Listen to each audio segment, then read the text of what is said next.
6 വർഷങ്ങൾക്ക് മുമ്പ് നമ്മുടെ യൂട്യൂബിൽ വൈറലായിട്ടുണ്ടായിരുന്ന ചിക്കൻ പൊരിച്ച് വെച്ച കബ്സ.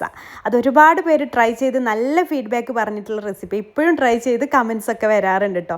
ആ ഒരു കബ്സയുടെ റെസിപ്പിയാണ് ഇന്ന് ഞാനിവിടെ ഷെയർ ചെയ്യാൻ പോകുന്നത്. ആദ്യം നമുക്ക് ചിക്കൻ ഒന്ന് മാരിനേറ്റ് ചെയ്ത് വെക്കാം. ഞാൻ ഇവിടെ 1/2 കിലോ ചിക്കനാട്ടോ എടുത്തിട്ടുള്ളത്. എല്ലുള്ള ചിക്കൻ തന്നെയാണ് എടുത്തിട്ടുള്ളത്. അതും ചെറിയ പീസായിട്ട് കട്ട് ചെയ്തിട്ടുള്ള കേട്ടോ എടുത്തിട്ടുള്ളത്. അതിലേക്ക് 2 ടേബിൾ സ്പൂണ് കാശ്മീരി മുളക് പൊടി, 1/4 ടീസ്പൂൺ മഞ്ഞൾപ്പൊടി, 1 ടേബിൾ സ്പൂണ് കോൺഫ്ലവർ, 1/4 ടീസ്പൂണ് വലിയ ജീരകം പൊടിച്ചത്, ആവശ്യത്തിനുള്ള ഉപ്പും ചേർത്തിട്ട് നന്നായിട്ടൊന്ന് മിക്സ് ചെയ്തെടുക്കുക. വേണമെന്നുണ്ടെങ്കിൽ വെള്ളം ചേർത്ത് കൊടുക്കാം. ഞാൻ കുറച്ച് വെള്ളം ഒന്ന് ആഡ് ചെയ്തിട്ടാണ് മാരിനേറ്റ് ചെയ്ത് വെക്കുന്നത്.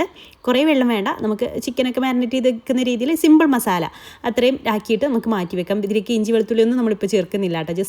ജസ്റ്റ് ചെറിയൊരു മാരിനേഷൻ. ഇതൊരു 1/2 മണിക്കൂർ റെസ്റ്റ് ചെയ്യാൻ വേണ്ടിയിട്ട് മാറ്റി വെക്കാം.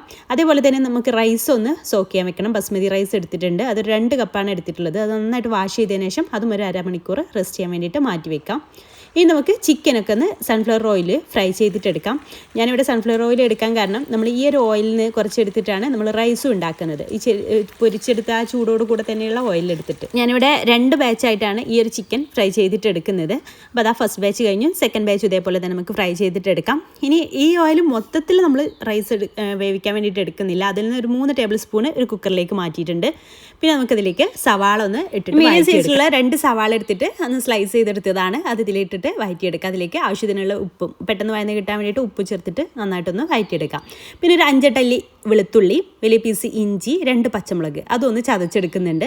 അത് ഇതിലേക്ക് ചേർത്ത് കൊടുക്കാം. എന്നിട്ട് നന്നായിട്ടൊന്ന് വഴറ്റിയെടുക്കാം. അതിൻ്റെയൊക്കെ ഒരു പച്ച കുത്ത് പോകുന്ന വരെ നന്നായിട്ടൊന്ന് വഴറ്റിയെടുക്കാം. പിന്നെ 1 ടീസ്പൂണ് കുരുമുളകിൻ്റെ കോൺസും 2 ഏലക്കായും ചേർത്ത് കൊടുക്കാം. ഒരുപാടൊന്നും വേണ്ട കേട്ടോ, 2 ഏലക്കായ മാത്രം മതി. പിന്നെ ഒരു മാഗി ക്യൂബ് ഇതുപോലെ ഒന്ന് പൊടിച്ചിട്ട് അതും ചേർത്ത് കൊടുക്കാം. പിന്നെ ഡ്രൈ ലെമൺ കയ്യിലുണ്ടെന്നുണ്ടെങ്കിൽ അതൊന്ന് ചേർത്ത് കൊടുക്കാം.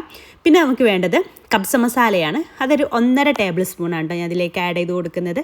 അതും കൂടെ ചേർത്തിട്ട് നന്നായിട്ടൊന്ന് വഴറ്റിയെടുക്കുക. കരിയാതെ ശ്രദ്ധിക്കുക. ഇനി നമുക്കതിലേക്ക് 2 തക്കാളി മിക്സിയിലിട്ടിട്ട് അടിച്ചിട്ട് ഇതുപോലെ പേസ്റ്റ് രൂപത്തിലാക്കിയിട്ട് അതും ഇതിലേക്ക് ചേർത്ത് കൊടുക്കാം. എന്നിട്ട് അത് തക്കാളിയൊക്കെ വെന്ത് അതിൻ്റെ ആ ഒരു എണ്ണ തെളിഞ്ഞ് വരുന്ന ഒരു സ്റ്റേജ് ഉണ്ടാവുമല്ലേ തക്കാളി. ഇപ്പോൾ ദാ ഇതുപോലെ ആയി വരുന്ന സമയത്ത് നമുക്കതിലേക്ക് ഫ്രൈ ചെയ്തെടുത്തിട്ടുള്ള ചിക്കൻ ചേർത്ത് കൊടുക്കാം.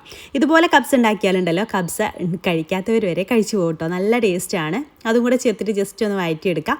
ഇനി നമുക്കതിലേക്ക് നല്ല തിളച്ച വെള്ളം വേണം ചേർത്ത് കൊടുക്കാൻ വേണ്ടിയിട്ട്. ഞാനിവിടെ 1 കപ്പ് അരിക്ക് 1.5 കപ്പ് വെള്ളം കേട്ടോ. നമ്മൾ ഏത് കപ്പിനാണോ എടുക്കുന്നത് അതേ കപ്പിന് 1.5 കപ്പ് വെള്ളമാണ് ഇതിലേക്ക് എടുക്കേണ്ടത്.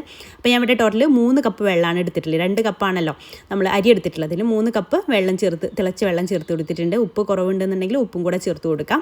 അപ്പോൾ നമ്മുടെ റൈസൊക്കെ ഞാൻ 1/2 മണിക്കൂർ സോക്ക് ചെയ്തിട്ട് അതൊന്ന് ഊറ്റി വെച്ചിട്ടുണ്ടായിരുന്നു. അത് അതിലേക്ക് ഇട്ട് കൊടുക്കാം. വെള്ളമില്ലാതെ ഊറ്റി മാറ്റി വെച്ചിട്ടുണ്ടായിരുന്നു കേട്ടോ. അതിലേക്ക് ചേർത്ത് കൊടുക്കാം. എന്നിട്ട് ഹൈ ഫ്ലെയിമിൽ നമുക്ക് ഒറ്റ വിസിൽ വരുന്നവരെ വേവിച്ചെടുത്താൽ മതി. എന്നിട്ട് പ്രഷർ കംപ്ലീറ്റ് പോയതിന് ശേഷം വേണം ഓപ്പൺ ചെയ്യാൻ വേണ്ടിയിട്ട്. പ്രഷർ പോകുന്നതിന് മുന്നേ ഓപ്പൺ ചെയ്യരുത്. കംപ്ലീറ്റ് പോയതിന് ശേഷം ഓപ്പൺ ചെയ്യുക. എന്നിട്ട് വേറൊരു പാത്രത്തിലേക്ക് സെർവ് ചെയ്യുക കേട്ടോ. ഈ കുക്കറിൽ തന്നെ വെക്കരുത്, കുറേ സമയം വെക്കരുത് കേട്ടോ കുക്കറിൽ. അപ്പോൾ അത് അടിപൊളിയായിട്ട് നമ്മുടെ റൈസ് കിട്ടിയിട്ടുണ്ട്. പരസ്പരം ഒട്ടിപ്പിടിക്കാതെ സെപ്പറേറ്റ് ആയിട്ട് തന്നെ റൈസൊക്കെ കിട്ടിയിട്ടുണ്ട്. ഇതുപോലെ ചിക്കൻ പൊരിച്ചിട്ട് വെക്കുന്ന സമയത്തുണ്ടല്ലോ, ചിക്കൻ നല്ല പൊരിച്ച ഫീലും കിട്ടും. അതുമാത്രമല്ല ആ ഒരു വെള്ള കളർ ഉണ്ടാകുമ്പോൾ എല്ലാവരും ഒന്നും ചിക്കൻ കഴിക്കൂല അല്ലേ. അപ്പോൾ ഇതുപോലെ ആകുമ്പോൾ ചിക്കൻ കഴിക്കാൻ മടിയുള്ളവർക്ക് ചിക്കൻ കഴിക്കാനും ഇഷ്ടമാവും. അടിപൊളി ടേസ്റ്റുമാണ്. ഇങ്ങനെ ട്രൈ ചെയ്ത് നോക്കാത്തവർ മസ്റ്റായിട്ടൊന്ന് ട്രൈ ചെയ്ത് നോക്കുക. ട്രൈ ചെയ്ത് നോക്കിയിട്ട് ഫീഡ്ബാക്ക് അറിയിക്കാൻ മറക്കരുത് കേട്ടോ.